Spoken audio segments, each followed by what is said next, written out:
धीमे कदमों के साथ अंदर आता है। वो देखता है कि आरव सो रहा है और उसकी निगाहें आरोही पर टिक जाती हैं, जो अपनी ही सोच में गुम थी।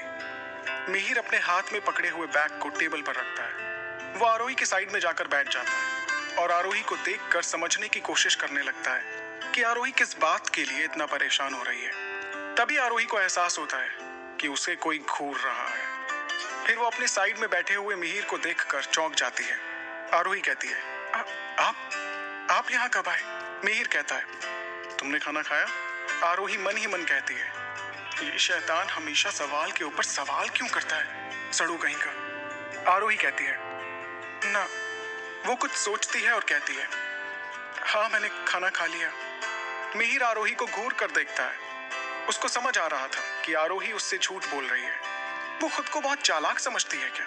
मिहिर टेबल की तरफ इशारा करते हुए कहता है, वहां तुम्हारे लिए कपड़े रखे हुए हैं, जाओ जाकर चेंज कर लो। आरोही को याद आता है कि उसने दिन भर से यही कपड़े पहने हैं। वो एक बार मिहिर की ओर देखती है और फिर उठकर कपड़े लेकर बाथरूम में चली जाती है।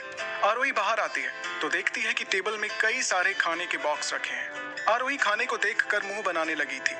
मिहिर आरोही को देखता है। वो एक प्लेट में खाना निकालता है और आरोही का हाथ पकड़ के बालकनी में चला जाता है, जिससे आरव को डिस्टर्ब ना हो। उस रूम में छोटी सी बालकनी भी थी, जिससे बाहर का नजारा काफी अच्छा लग रहा था। मिहिर आरोही को सोफे पर बैठाता है और खुद उसके सामने बैठ जाता है। वो सोफे के बीच में खाना रख देता है और आरोही को खाना खाने का इशारा करता है। आरोही कहती है, मैं नहीं खा सकती, मेरा पेट भरा हुआ है। मिहिर खुद प्लेट से खाना उठाता है और आरोही की ओर बढ़ता है। आरोही तो खाना खा ही नहीं रही थी। मिहिर अपने ठंडे एक्सप्रेशन के साथ कहता है, चुपचाप खाना खाओ, नहीं तो मुझे दूसरा तरीका भी आता है। आरोही अपनी बातें याद करती है। आरोही को पुरानी बातें याद आती हैं और वो चुपचाप खाना खाने लगती है। आरोही प्लेट का खाना देखती है और सोचती है कि वो इतना सारा खाना तो बिल्कुल नहीं खा सकती है। आरोही मिहिर को देखकर किसी बच्चे की तरह कहती है, आपने खाना खाया? मिहिर कहता है, नहीं, तुम खाओ, मैं बाद में खा लूंगा। आरोही प्लेट से खाना उठाती है और खाना लेकर मिहिर की ओर बढ़ती है। मिहिर थोड़ी देर आरोही को देखता है, फिर खा लेता है। दोनों एक दूसरे को खिला रहे थे और दोनों का ये मोमेंट देखकर तो चांद तारे भी शर्मा रहे थे। तभी मिहिर आरोही से पूछता है, तुमने अपनी पढ़ाई कहाँ से की है? मिहिर की बात सुनकर आरोही, जो कि मिहिर को खाना खिला रही थी, उसका हाथ हवा में ही रुक गया कि एक के बाद एक पास्ट की बातें आरोही के माइंड में घूमने लगती हैं। आरोही खुद को संभालती है और कहती है, खाने के टाइम पर बातें नहीं करते। मिहिर को समझ आ रहा था कि आरोही अपने बारे में कुछ भी बात नहीं करना चाहती थी।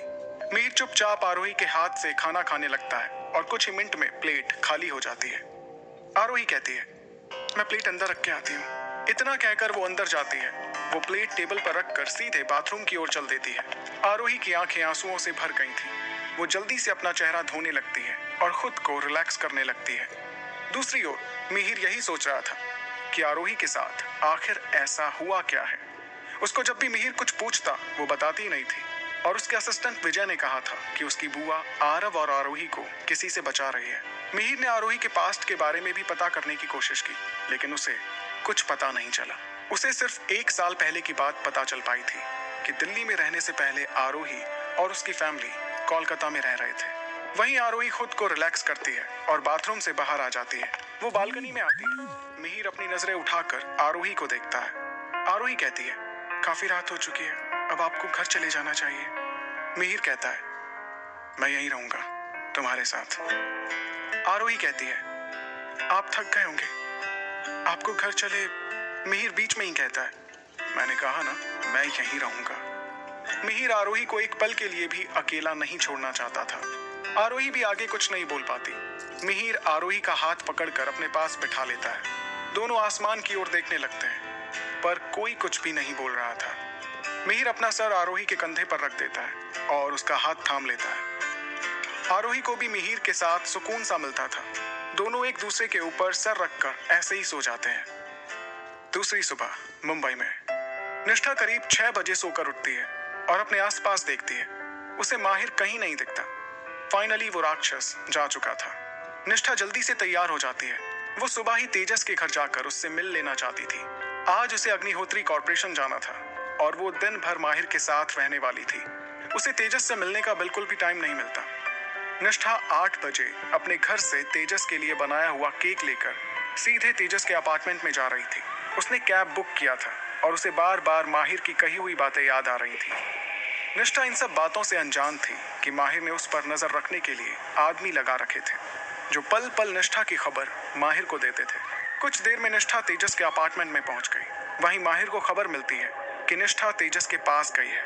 इतना सुनते ही जैसे माहिर के अंदर का राक्षस जाग जाता है। उसका गुस्सा जैसे 7वें आसमान पर पहुंच जाता है। वो सुबह सुबह ही अग्निहोत्री मैंशन आया हुआ था। इस वक्त वो अपने रूम में था। वो रूम से बाहर आकर नीचे जाता है और घर के बाहर जाने लगता है। माहिर को बाहर जाते देख वीणा जी कहती हैं, अरे बेटा कहाँ जा रहा है? माहिर खुद को शांत करते हुए कहता है, मुझे कुछ काम है। इतना कहकर वो घर से निकल जाता है। वीणा जी उसे बाहर जाते हुए देखती हैं। वीणा जी खुद से कहती हैं, ये लड़का अभी अभी सुबह ही तो घर आया था, पता नहीं फिर कहाँ चला गया। दिन भर बस काम काम। माहिर घर से बाहर निकलते ही सीधे तेजस के घर की ओर चल पड़ता है। माहिर इतने गुस्से में था कि वो सारे ट्रैफिक रूल तोड़ते जा रहा था। उसकी आंखों के सामने निष्ठा का चेहरा नजर आ रहा था। माहिर मन ही मन कहता है, निष्ठा की हिम्मत भी कैसे हुई उस लड़के के पास जाने की।